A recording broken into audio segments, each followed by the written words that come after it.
So right now what we're going to do is get ready to loosen 2 more bolts on the dash. So the dash, on the steering column, we're going to remove 2 bolts underneath, and we'll get over there. Here we are on the driver's side, and I'm removing these 2 bolts that hold the steering column up in place. With these removed, I'm going to twist the steering down so that the ignition key and the steering column comes out and down. Okay, once I removed those, I twisted the steering and was able to bring it out of this hole. And as I twist it to the left, I'm able to bring the whole thing down. There was no key in it. I just twist the steering whole column and it brings it down, and then I brought it down below. That leaves everything up top ready to be removed. Okay, with a little pulling, I had to pull on it. We had disconnected the speaker wires at the speakers. After we lowered the steering column, we had to pull. It was hung up on the defrost flaps. When it goes in, it hangs up a little bit there. So it took a little pulling, and then we were able to free it up. Now we're going to bring it out of the car. Now the dash has just been removed, and we're in the process of removing these covers, and we're going to remove this vacuum unit. And right now what we have to do is unbolt this, and that comes up here, and we come across here and here. So we're going to remove this lower support on the passenger side, as well as we're going to remove the insulation cover. There's one over the dash and one over the evaporator case. Okay, now we've removed the bolt in this area. We removed the bolt in this upper area right there, and we've come across, and there's 2 more. There's a nut there and a nut there, and we're going to remove those. And we've removed the lower bolts in this unit right there, and now we're going to remove this support brace. When we remove that, we're going to disconnect this whole complete vacuum housing, not the hoses. We're not going to touch those vacuum hoses. We also removed one additional nut that was down in this area right here, which gave us the ability to remove this arm, leaving these things attached to them. We're not going to disconnect that. And then we're going to take this bracket down. After we remove these 2 nuts, we're going to loosen the bracket underneath, and we're going to get these 2 bolts right up here that we're going to be able to get that bracket the rest of the way out. We have to loosen those 2 in order to remove the bracket. Okay, we've just undone a wire tie right here, and we've loosened everything, undone any wire ties connected to it. Now we're going to remove this panel.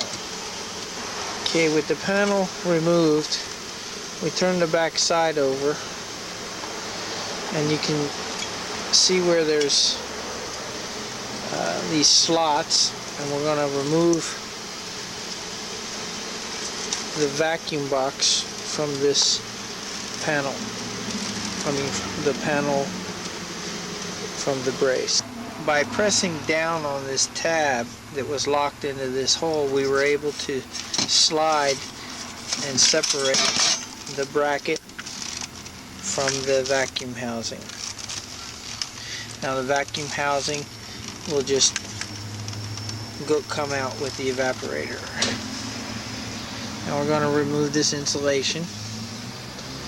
Okay, now with the cover removed, we had unplugged,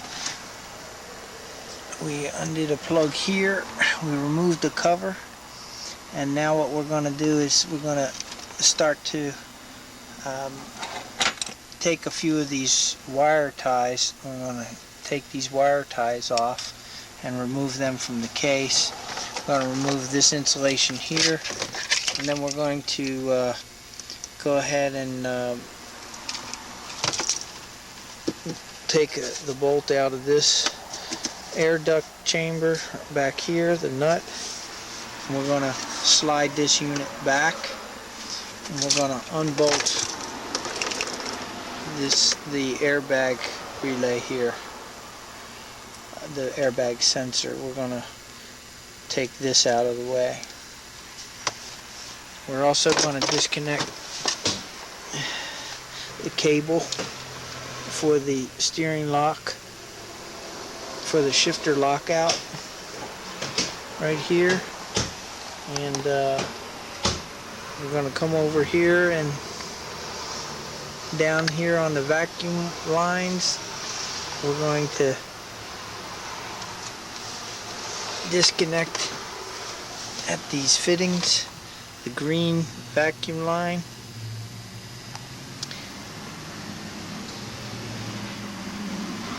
Okay, we've just released this cable connector just by taking a screwdriver, prying under here. We removed the nut.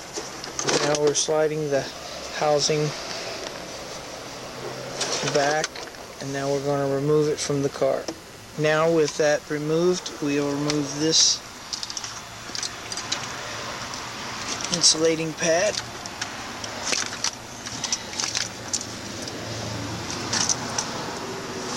And now we'll remove these attaching bolts that we can remove. Just slide this out of the way so when we remove the evaporator, it'll clear.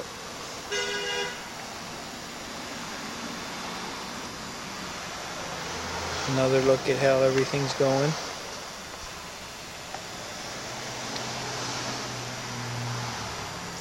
You'll notice how this little connector snaps in here and then it comes off. And once you get it off, see that little groove? That's where this goes. So it's one of those little things you could forget. And just snaps right in that groove. And now we've removed the airbag relay sensor, and we're working on taking the wires off of the evaporator case. They're attached by different series of wire ties, which we have to disconnect. We've disconnected the cables pop the cables out of the case right here. Each one has a white mark. The white mark snaps in right where it belongs. And what we've done is we've disconnected those. And we're also going to unplug these sensors, these evaporator case sensors. Just like that. And we'll just leave them lay. There's one here and one over here. Okay, so we'll take those out. We're just moving everything back out of the way so we can gain access to remove this evaporator case. Right now we're clearing all any vacuum hoses. This part of the case right here is coming out. All of this assembly is coming out together, so we will not disconnect any vacuum hoses attached to diaphragms on the case. All we'll do is 2 hoses back down in there. With the lock cable for the shifter. And now we're going to disconnect this bracket here and these brackets right down there. I'm going to undo those nuts. I'm going to lift the steering column back up in place and put